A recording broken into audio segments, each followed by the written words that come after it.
Hello दोस्तों, मैं दिनेश चौधरी आप सभी का स्वागत करता हूं आपके अपने यूट्यूब चैनल, अपने प्लेटफॉर्म जहां हम सब मिलकर एक विशेष कार्य को कर रहे हैं। वर्तमान में हम 8th यूनिट जो कि करंट अफेयर्स की एक बहुत बहुमूल्य यूनिट है, उसको पढ़ रहे हैं। रोजगार निर्माण न्यूज़पेपर के माध्यम से इसे पढ़ना हमने शुरू किया था। मैं आशा करता हूँ कि आप सब लोग मेरे साथ कंधे से कंधा मिलाकर व्यवस्थित रूप से पढ़ रहे होंगे। आपको प्रिंट आउट लेने जैसा एक पीडीएफ नोट्स हम अवेलेबल करा रहे हैं टेलीग्राम के माध्यम से। उससे आसानी से आप इसको 5 मिनट में रिवाइज कर सकते हैं। आज हम जुलाई मंथ के करंट अफेयर्स की बात इस वीडियो में करने वाले हैं। तो चलिए शुरू करते हैं। भगवान श्री गणेश का नाम लेकर श्री गणेशाय नमः कहते हुए और मेरे शिक्षक सुरेश पटेल सर को नमन करते हुए, याद करते हुए हम मूल विषय पर आते हैं। गांव को आत्मनिर्भर बनाने हेतु मुख्यमंत्री वृंदावन ग्राम योजना का अनुमोदन। ये मंत्रिमंडल की एक बैठक चल रही है जहां मुख्यमंत्री वृंदावन ग्राम योजना का अनुमोदन किया गया। थोड़ी सी जानकारी इसके बारे में रख ले। प्रत्येक विधानसभा से, प्रत्येक विधानसभा क्षेत्र से एक गांव चुना जाएगा। एक गांव, प्रत्येक विधानसभा क्षेत्र से एक गांव चुना जाएगा। इसकी शुरुआत होगी जनवरी 2025 से, या 2025 से लेकर के एक साल तक के लिए ये चुना जाएगा। अगला स्टेप होगा कि गांव की जनसंख्या न्यूनतम 2000 होनी चाहिए। जनसंख्या कम से कम 2000 हो और उस गांव में कम से कम 500 गाय हो। ये दो शर्तें हैं, ये दो शर्तें बहुत इंपॉर्टेंट है। अगर आपके दिमाग में ये बात नहीं जा रही है तो इसे रट लें कि कम से कम 200 जनसंख्या उस गांव में हो, टोटल लोगों की आबादी 200 हो। और साथ में एक बहुत महत्वपूर्ण शर्त है कि 500 गाय उस गांव में हो, तो ही उसे वृंदावन गांव के रूप में सिलेक्ट किया जाएगा। और फिर अगर सिलेक्ट हो जाता है तो बहुत कुछ विकास कार्य होंगे। हम उसके अंदर डिटेल पे नहीं जा रहे हैं। आप लोग ये जो बेसिक बातें जो प्रश्न रूप में आपके सामने आ सकती है, उनको अपने दिमाग में सेट कर लें। जनवरी 2025 से शुरू हुई, प्रत्येक विधानसभा से एक क्षेत्र लिया जाएगा। 2000 की जनसंख्या, ये पहली शर्त है। और 500 गाय का होना उसकी दूसरी शर्त है। अगर ये होगा तो उसका गांव का चयन किया जाएगा और फिर उसके विकास के लिए ढेर सारे काम करेंगे, वो अलग बातें, उन पे नहीं जा रहे हैं अभी हम। आगे बढ़ते हैं। पराग जैन, ये नाम बहुत इंपॉर्टेंट है, रट लीजिए। क्योंकि पराग जो है, आपने कभी पान पराग खाया होगा, तो कभी पान और पराग में को बिना पान के खाया? रॉ मटेरियल खाया उस पान का, वही पराग है। पान का जो रॉ मटेरियल होता है वही पराग होता है। तो ये पराग जो शब्द है, इसे मैं इस रॉ मटेरियल से जोड़ना चाहता था क्योंकि पराग जैन अब बन चुके हैं रॉ के प्रमुख। आपको रट करके रखना है कि रिसर्च एंड एनालिसिस विंग के, रिसर्च एंड एनालिसिस विंग जिसे हम रॉ कहते हैं, रॉ के या भारतीय खुफिया एजेंसी जो है उसे रॉ कहा जाता है। उसके नए प्रमुख अब चुन लिए गए हैं और उनका नाम है पराग। तो ये रॉ से पराग को जोड़ा मैंने और आपके दिमाग में सेट करने की कोशिश की। अगली न्यूज पर आते हैं। पद्मश्री नृत्यांगना सूर्यमुखी देवी, रटना पड़ेगा क्योंकि अभी अभी 2025 में इनको पद्मश्री मिला था भैया।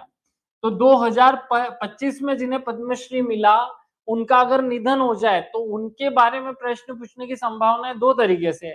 एक तो इनको अवार्ड मिला था और एक इनका निधन हो गया है। एक बहुत ज्यादा खासियत थी इनकी, शख्सियत है कि भाई मणिपुरी नृत्य से संबंधित है। आपको जो रटने का काम करना वो यही है कि ये किस प्रकार की विधा से संबंधित थी। तो ये मणिपुरी नृत्य से संबंधित महिला है। मणिपुरी नृत्य करती थी सूर्यमुखी देवी। तो देखो, सूर्य जो है वो एक मणि के जैसा ही तो ब्रह्मांड में चमक रहा है। तो सूर्यमुखी देवी मणि जैसे जोड़ लो तो मणिपुरी शास्त्रीय नृत्य आ जाएगा। पद्मश्री से सम्मानित हुई ये। 85 वर्ष की आयु में इनका निधन हो गया। पद्मश्री इनको 2025 में मिला था। अंदर डीप में जाने की जरूरत नहीं, बेसिक इंफॉर्मेशन आपसे यही पूछी जाएगी। जोड़ लिया है आपने, अगर याद रखना है तो बहुत अच्छे से 2-3 बार रिवाइज करना पड़ेगा। आगे आते हैं। मध्य प्रदेश के 8 शहरों को स्वच्छता सर्वेक्षण, मध्य प्रदेश के 8 शहरों को स्वच्छता सर्वेक्षण 2024-25 का पुरस्कार। अब देखो ये तो हम रट लेते हैं कि इंदौर सर्वप्रथम आया, इंदौर सर्वप्रथम आया, ये प्रश्न वो पूछेगा भी नहीं। बाकी के जो शहर है उनके बारे में प्रश्न पूछे जाने लगे आजकल स्वच्छता सर्वेक्षण से। तो आपको याद रखना है, राष्ट्रपति द्रौपदी मुर्मू ने इंदौर सहित मध्य प्रदेश के 8 जो है शहर उनको पुरस्कृत किया था। आपको उनके नाम याद रखने हैं। इंदौर जो है वो 10 लाख से अधिक जनसंख्या वाले शहरों की श्रेणी में पहले स्थान पर था। 3 लाख से 10 लाख की जनसंख्या वाले शहरों में उज्जैन सर्वप्रथम था या सर्वश्रेष्ठ था। तो पहले नंबर पर इंदौर हो गया, फिर दूसरे नंबर पर उज्जैन हो गया, तीसरे नंबर पर आते हैं 20,000 से कम आबादी वाले शहरों की सूची में बुधनी, जो कि एक तहसील है, तो बुधनी जो है वो सर्वश्रेष्ठ रहा। भोपाल 10 लाख से अधिक जनसंख्या की श्रेणी में द्वितीय स्थान पर रहा। भोपाल मत याद रखो। 50,000 से 3 लाख वाली श्रेणी, देखो 4 श्रेणियां हो रही हैं। 20,000 से कम में बुधनी, ब से 20 और ब से बुधनी, है ना। 3 लाख से 20,000 से 3 लाख की श्रेणी में देवास, फिर 3 लाख से 10 लाख की श्रेणी में उज्जैन, और 10 लाख से अधिक वाले में इंदौर। ये 4 तो आप रट ही लो, 4 सीधे सीधे रट लिए होंगे। फिर 20,000 से कम वाली जो श्रेणी है उसमें शाहगंज आ जाएगा, शाहगंज याद रखना है आपको। फिर सफाई मित्र सुरक्षित श्रेणी में जबलपुर और ग्वालियर को, और सेकंड नंबर है भोपाल। ये टोटल 8 शहर हो जाते हैं। 5 तो प्रथम स्थान वाले, एक भोपाल द्वितीय स्थान वाला, और सफाई मित्र सुरक्षित शहर श्रेणी में जबलपुर और ग्वालियर, इन दोनों को भी प्रथम पुरस्कार मिला है। ये आपको रट करके रखना है। देखो सरल बात नहीं है, एग्जाम में केवल इतना सा नहीं पूछा जाएगा कि इंदौर प्रथम रहा। देखो भाई, स्वच्छता सर्वेक्षण होता है तो स्वच्छता सर्वेक्षण में सारे शहर एक जैसे नहीं होते। सबसे पहले 20,000 से कम जनसंख्या वाले में शाहगंज पहले नंबर पर था। 20,000 वाले में, 20,000 वाले की आबादी वाले में बुधनी तहसील जो है वो प्रथम स्थान पर थी। 20,000 से 3 लाख वाली जो श्रेणी थी उसमें देवास प्रथम स्थान पर था। 3 से 10 लाख वाली श्रेणी में उज्जैन प्रथम स्थान पर था, और 10 लाख से अधिक वाली श्रेणी में इंदौर प्रथम स्थान पर था, और भोपाल द्वितीय स्थान पर था भैया। फिर और आगे बढ़े तो ग्वालियर और जबलपुर को सफाई मित्र श्रेणी में, ग्वालियर और जबलपुर को सफाई मित्र श्रेणी में ये पुरस्कार मिला। टोटल 8 शहर हो गए, देख लो याद ध्यान से, ये रटे हुए होने चाहिए भैया। ये 5 हो गया, ये भोपाल 6, ये 7 और ये 8, तो टोटल 8 शहरों को अवार्ड मिला था। रट करके रखना। आपको पता है कि इंदौर में, सॉरी मध्य प्रदेश में अब रेल कोच निर्माण का नया कारखाना खोला जा रहा है। केवल एक ही फैक्ट काम का है कि रायसेन जिले में, जो कि मध्य प्रदेश का एक बहुत महत्वपूर्ण जिला है, में बनेगा रेल कोच विनिर्माण संयंत्र। मुख्यमंत्री ने कहा कि भारत सरकार के उपक्रम बेंगलुरु के BEML लिमिटेड ने आधुनिक रेल कोच निर्माण का फैसला किया है, और वो रेल कोच निर्माण होंगे रायसेन में। तो रेल से राय याद रख लें, रायसेन से रेल, ऐसे जोड़ लें इसको, रायसेन से रेल ऑटोमेटिक जुड़ता है। अगले क्वेश्चन पर आते हैं। आप सबको पता है कि इस दुनिया में सबसे ज्यादा डिजिटल ट्रांजैक्शन होते हैं यूपीआई के माध्यम से। किसके माध्यम से? यूपीआई के माध्यम से। तो यूपीआई को अब अन्य देश भी अपनाते जा रहे हैं। याद रखना, सबसे पहला कैरिबियाई देश जो है वो त्रिनिदाद और टोबैगो है। त्रिनिदाद और टोबैगो ने यूपीआई को अपना लिया है। प्रधानमंत्री नरेंद्र मोदी ने त्रिनिदाद और टोबैगो यात्रा के दौरान कैरिबियाई देशों में डिजिटल भुगतान का प्लेटफॉर्म शुरू करने की पहल की, और अब वहां भी यूपीआई से पेमेंट करना आसान हो जाएगा। ये आपके दिमाग में सेट करना, किन देशों ने, त्रिनिदाद और टोबैगो ने इसको अपनाया है। रेल वन, अब हमारे एग्जाम में आजकल मोबाइल एप्लीकेशन और एआई टूल्स और रोबोट ये ज्यादा पूछे जाते हैं। आप सबको रट करके रखना है, रेल वन क्या है। आपने पहले आईआरसीटीसी चलाया होगा, ऐसे बहुत सारे ऑनलाइन प्लेटफॉर्म चलाए होंगे। आपको याद रखना है अपने दिमाग में कि रेलवे अब बहुत सारे एप्लीकेशन की बजाय रेल वन नाम का एक सुपर ऐप लेकर आ गई है। कौन सा ऐप? Super app. ये रेल वन नाम का सुपर ऐप, जिसमें पुराने सारे एप्लीकेशन रेल वन इसका नाम होगा। रेल वन नाम की एप्लीकेशन में अब सारी फैसिलिटीज दी गई हैं जो पुराने जो एप्लीकेशंस थे उनमें दी जाती थी। आपको रेड करके रखना है रेल वन किस चीज का एप्लीकेशन है। रेलवे द्वारा शुरू किया गया एक सुपर ऐप है जिसमें बाकी सारे एप्लीकेशन की चीजें दी जाएंगी, या रेलवे में यात्रियों की सुविधाओं को और बेहतर बनाने के लिए ये लॉन्च किया गया है। सभी डिजिटल सेवाओं को एक ही मंच पर डिजाइन कर दिया गया है, जिसे रेल वन कहा। हमारे यहाँ मध्य प्रदेश में आकाशवाणी केंद्र अभी इंदौर में है। नया आकाशवाणी केंद्र खोला जा रहा है उज्जैन में। याद रखना, अब नया आकाशवाणी केंद्र कहाँ खोला जा रहा है? तो नया आकाशवाणी केंद्र जो है वो सिंहस्थ को मद्देनजर रखते हुए सिंहस्थ 2028 में होगा आपके यहाँ। सिंहस्थ 2028 को ध्यानांतर रखते हुए उज्जैन जिले में नए आकाशवाणी केंद्र की शुरुआत की जा रही है। रट करके रखना है हमको, आकाशवाणी केंद्र की नई शुरुआत। अब याद रखना 15 मार्च को, पिछले 15 मार्च 1927 को हमने इंदौर से शुरुआत की थी, वो अभी भी है, इसको रट करके रखना है। आस्थापूनिया, ये बहुत इंपॉर्टेंट शब्द मैं बता रहा हूं।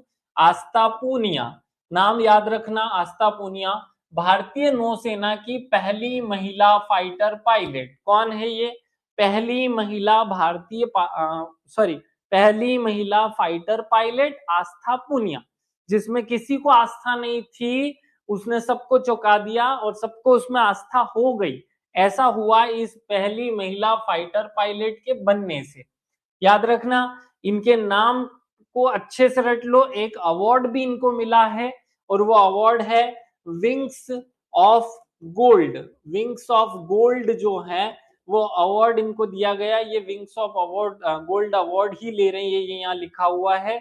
विंग्स ऑफ गोल्ड सम्मान प्रदान किया गया, जो नौसेना की फाइटर पायलट बनने की पात्रता को प्रदर्शित करता है। रटा हुआ होना चाहिए हर एक बच्चे को।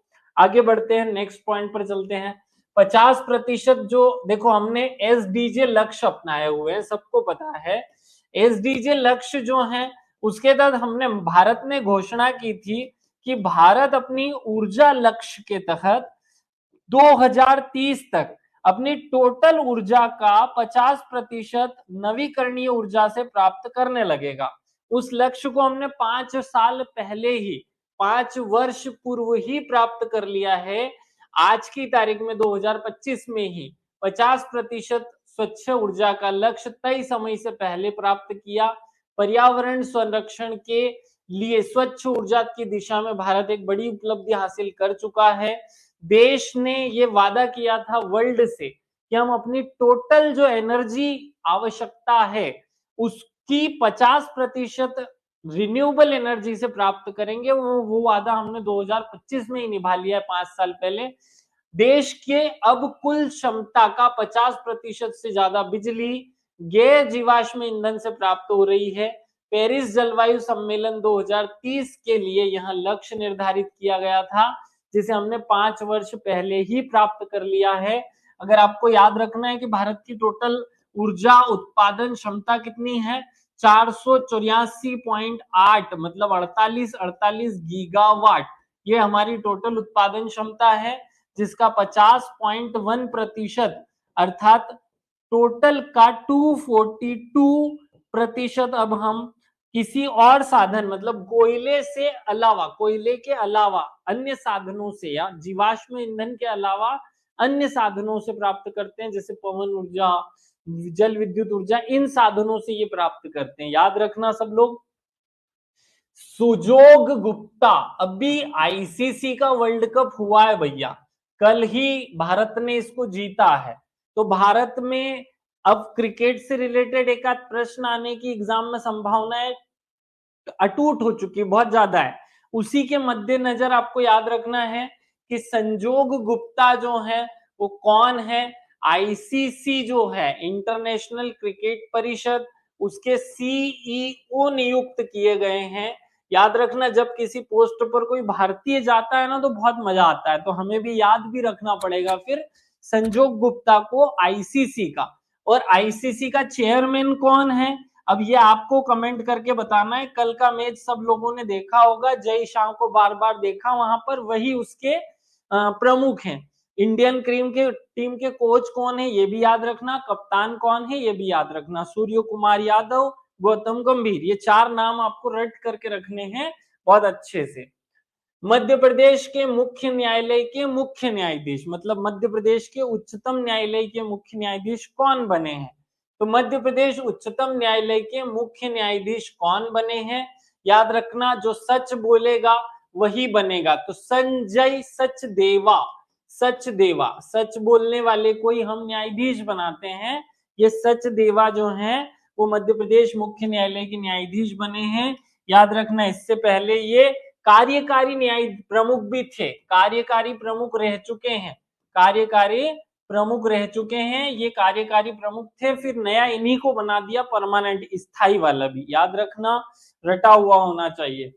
एप्पल आप लोग खाते हैं, ये एप्पल जो हम लोग खाते हैं, ये एप्पल जो खाया हमने, जो कि आजकल मोबाइल फोन की कंपनी के रूप में जाना जाता है, इसका सीईओ कौन है ये आपसे पूछा जा सकता है। 2014 की एमपीपीएससी प्रीलिम्स ने टाटा का सीईओ पूछा था, ऐसे ही एक और कंपनी का, अलग अलग कंपनियों के सीईओ पूछने का ट्रेंड है, तो आपसे ये पूछा जा सकता है कि एप्पल कंपनी का सीईओ कौन है। तो एप्पल को क्या करते हैं हम, खाते हैं, तो खाना है इसको, तो एप्पल को कैसे खाना है, तो एप्पल को हमारी भाषा में सेब बोलते हैं, तो आप साहिब बोल दो, साहिब खान इनका नाम है। साहिब खान अब एप्पल के सीईओ बन चुके हैं, जो कि भारतीय मूल के हैं। अमेरिकी टेक कंपनी एप्पल के भारतीय मूल के जो साहिब खान है उनको मुख्य कार्यकारी अधिकारी अर्थात सीईओ नियुक्त किया गया है।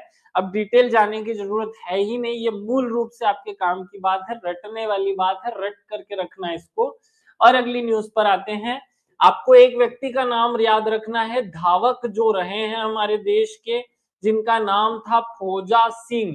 क्या नाम था, फौजा सिंह। खैर इनको कोई भी फौजा सिंह के नाम से जानता था ही नहीं, इनको किस नाम से जाना जाता था, इनको नाम जाना जाता था टर्बन्ड, क्या नाम है, टर्बन्ड टॉर्नेडो, क्या किस नाम से जाना जाता था, तो भारत के टर्बन्ड टॉर्नेडो नाम है फौजा सिंह। धावक फौजा सिंह का सड़क हादसे में निधन हो गया, वह 114 वर्ष के थे, कितने वर्ष के थे, पंजाब जालंधर के रहने वाले थे, घर के बाहर टहल रहे थे, एक रोड एक्सीडेंट या एक कार आई उनको ठोक दी और उनकी डेथ हो जाती है। दुनिया के सबसे उम्रदराज महान मैराथन धावक फौजा सिंह का सड़क दुर्घटना मौत हो गई। याद रखना फौजा सिंह का एक अन्य नाम है, फौजा सिंह को टर्बन्ड टॉर्नेडो के नाम से दुनिया भर में जाना जाता था, और बहुत सारी उन्होंने प्रतियोगिताओं में भाग लिया, जैसे 2012 के लंदन मैराथन में 20 किलोमीटर दौड़ पूरी की कर एक बार में सबको चौंका दिया था। 2013 में 101 वर्ष की आयु में उन्होंने हांगकांग मैराथन में हिस्सा लिया था। से बहुत सारी जो पदक है उन्होंने अपने नाम की, उनकी जरूरत नहीं है, आप इनका उपनाम याद कर लो, ये कौन थे, किस फील्ड से जुड़े थे, बस ये याद रख लो। अगले पॉइंट पर आते हैं, नुब्रोवा सेफ्टी इंडेक्स। नुब्रोवा सेफ्टी इंडेक्स ये एक सर्वेक्षण हुआ जिसमें नुब्रोवा सर्वेक्षण कहा जाता है। नुब्रोवा सेफ्टी इंडेक्स 2025 की सूची में भारत कई विकसित देशों को पीछे छोड़ते हुए 147 देशों में 66वें स्थान पर रहा। नुब्रोवा इंडेक्स क्या प्रेजेंट करता है कि कोई भी देश रहने के हिसाब से कितना सुरक्षित है, इस बात को प्रेजेंट करने के लिए बनाया गया है नुब्रोवा इंडेक्स। नुब्रोवा इंडेक्स आमतौर पर सुरक्षित माने जाने वाले देशों, ब्रिटेन जिसका रैंक 87 है, अमेरिका 89 है, पर स्थान पर रहे, ये सुरक्षित देशों को या सुरक्षित देशों को घोषित करने का एक पैटर्न है, एक सूचकांक है कि किस देश में रहना कितना सुरक्षित है। याद रखना ये बहुत काम का जो है पॉइंट है, हमें रटा हुआ होना चाहिए। भारत के पड़ोसी देशों को इसने भारत से अच्छा स्थान दिया है, श्रीलंका को 59, पाकिस्तान को 65, बांग्लादेश को बहुत पीछे डाला उसने। इस इंडेक्स के अंदर अपराध की दर, सुरक्षा को लेकर धारणा, कानून व्यवस्था में लोगों का विश्वास, ऐसे पॉइंट्स को आधार बनाकर रिजल्ट बनाया जाता है। इंडिया का स्थान है इसमें 66, याद रख लेना। अगले वाले को पॉइंट पर चलते हैं, युवा आध्यात्मिक शिखर सम्मेलन। क्या है भाई? नशा मुक्त भारत बनाने की दिशा में एक कदम है। भारत सरकार की तरफ से बहुत सारे सहयोगी संस्थानों की मदद से काशी, जो कि भगवान शंकर की नगरी है, काशी या वाराणसी कह दो, तो काशी या वाराणसी में पहला युवा आध्यात्मिक शिखर सम्मेलन आयोजित किया गया, जिसका मूल लक्ष्य था युवाओं को नशे की लत से दूर छुड़ाना, या युवाओं को नशे की लत से दूर ले जाकर के 2047 तक नशा मुक्त समाज की ओर भारत की यात्रा को आगे बढ़ाना, या 2047 तक भारत को नशा मुक्त देश की श्रेणी में एक ऊर्जावान, एक आध्यात्मिक उन्नति वाला, आध्यात्मिक दृष्टि से संपन्न देश बना करके खड़ा करना है। याद रखना, वाराणसी या काशी में यह सम्मेलन हुआ था, नाम था युवा आध्यात्मिक सम्मेलन, रटा हुआ हो।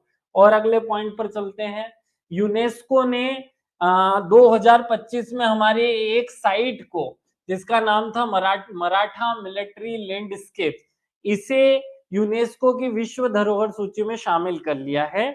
नाम याद रखना, मराठा मिलिट्री लैंडस्केप को विश्व धरोहर सूची में शामिल कर लिया है। पेरिस में चल रहे यूनेस्को की 47वीं वर्ल्ड हेरिटेज कमेटी की बैठक के दौरान यह फैसला लिया गया कि जो मराठा साम्राज्य के 12 किले थे, उन 12 किलों के ग्रुप को कहा जाता है मराठा हेरिटेज लैंडस्केप। क्या कहा जाता है? Maratha military landscape. ये टोटल 12 किलों का एक ग्रुप है, जो कि दुनिया में मराठा साम्राज्य को प्रदर्शित करता है। मराठा मिलिट्री लैंडस्केप में 12 किले शामिल हैं। इनमें से 11 किले तो महाराष्ट्र में आते हैं। कहाँ आते हैं? महाराष्ट्र में। और एक किला तमिलनाडु में आता है। आपको ये रट करके रखना है, बहुत अच्छे से इस पॉइंट को रट लो, इन किलों के नाम रट लो, क्योंकि कहीं ना कहीं से एक आध प्रश्न एग्जामिनर यहाँ से यूनेस्को वाले चैप्टर से देगा ही देगा। यूनेस्को के चैप्टर से एक प्रश्न 100% आएगा। मैं अभी से कह रहा हूं, आपको पूरा टॉपिक कवर करना है। आखिरी न्यूज इस मंथ की, INS निस्तार। क्या है ये? भारतीय नौसेना में हुआ शामिल, लेकिन है क्या? पहला स्वदेशी गोताखोर सहायता पोत। इसका इतना बड़ा नाम है निस्तार। निस्तार माने क्या? जो सहायता करने के लिए, गोताखोरों को सहायता करने के लिए बनाया गया हो, उसका नाम है INS निस्तार। रट करके रख लो, भारत का पहला स्वदेशी गोताखोर सहायता पोत निस्तार नाम से जाना जाता है, जो अब नौसेना में शामिल कर लिया गया है। आपको तो ये पूछेगा एग्जामिनर कि निस्तार क्या है। निस्तार एक स्वदेशी गोताखोर सहायता पोत है। निस्तार शब्द का संस्कृत, निस्तर संस्कृत से लिया गया एक शब्द है, जिसका अर्थ होता है मुक्ति या मोक्ष, लेकिन यहाँ इसका अर्थ है पोत, जो कि गोताखोरों को सहायता करता हो। गोताखोर सहायता पोत इसका नाम पड़ा है। आप सबको इसे रट करके रखना है। आप चाहते हैं कि अगर इस वाली क्लास जो कि जुलाई मंथ की हमने कंप्लीट की है, इसका क्विक रिवीजन कर लें, तो चलिए मैं क्विक रिवीजन भी करवा देता हूं, ताकि आप लोगों को बहुत ज्यादा दिमाग ना दौड़ाना पड़े। थोड़ा सा धैर्य रखते हुए इन टॉपिक्स को जो कि मैं कवर करा रहा हूं, एक महीने का करंट अफेयर आजकल तो 30-35 स्लाइड में, 30 न्यूज में हम कवर कर लेते हैं।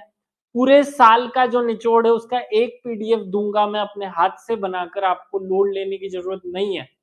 लेकिन जो मैं दे रहा हूं इसे रट करके रख लेना, प्रश्न इससे बाहर नहीं जाएंगे। चलो अब हम इसका क्विक रिवीजन कर लेते हैं फटाफट फटाफट। सबसे पहले हमने बोला रॉ के नए प्रमुख बन गए हैं पराग जैन, रटा हुआ होना चाहिए हर एक बच्चे को। ऑपरेशन सिंदूर में किस महत्वपूर्ण व्यक्ति की भूमिका थी? तो इनकी पराग जैन की भूमिका थी, और इसी कारण से इनको प्रमुख बनाया गया है।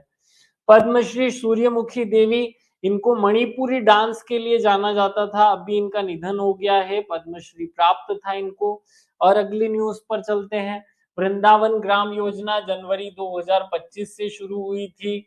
न्यूनतम जनसंख्या 2000 और गोवंश की संख्या 500 तक होनी चाहिए, तभी उस गांव का चयन होगा। स्वच्छता सर्वेक्षण 2024-25 में 8 शहरों को पुरस्कार मिला। इंदौर को 10 लाख से ज्यादा, उज्जैन को 10 लाख से कम, 3 लाख वाले में देवास को, 20,000 वाले में बुधनी को और 20 से भी कम में शाहगंज को। भोपाल को द्वितीय स्थान, ग्वालियर और जबलपुर को मित्र, कौन सा मित्र, सफाई मित्र सुरक्षित श्रेणी, इस श्रेणी में पुरस्कार मिला था, याद रखना है। रेलवे कोच निर्माण अब रायसेन जिले में होगा। 1800 करोड़ रुपए की एक योजना को सरकार ने जो है हरी झंडी दे दी है। रक्षा विश्वविद्यालय, राष्ट्रीय रक्षा विश्वविद्यालय भोपाल में खोला जा रहा है। अगले 3 वर्षों में 5 करोड़ रुपए की राशि से खोला जाएगा। आकाशवाणी केंद्र स्थापित किया गया उज्जैन जिले में, ये सबको रटा हुआ होना चाहिए कि अब उज्जैन जिले में आकाशवाणी केंद्र खोला जा रहा है। राष्ट्रीय खेल नीति 2025 में बनाई गई थी और इससे पहले खेल नीति 2001 में बनाई गई थी, सबको रटा हुआ हो। त्रिनिदाद और टोबैगो जो है वो यूपीआई सेवा को अपनाने वाले पहले कैरिबियाई देश बन चुके हैं, त्रिनिदाद का नाम याद रखना। ब्रिक्स सम्मेलन, ये पिछले वाली क्लास का छप गया है, याद रखना है। ब्रिक्स सम्मेलन का 17वां वर्जन ब्राजील के शहर रियो डी जेनेरो में हुआ था। भारतीय रेल ने रेल वन नाम का एक सुपर एप्लीकेशन लॉन्च कर दिया है, जो बाकी सब एप्लीकेशंस की बातों को समाहित करता है। संजोग गुप्ता आईसीसी के सीईओ नियुक्त किए गए हैं। आईसीसी का चेयरमैन है जय शाह। आईसीसी के बाद हमको बीसीसीआई पे भी आना है।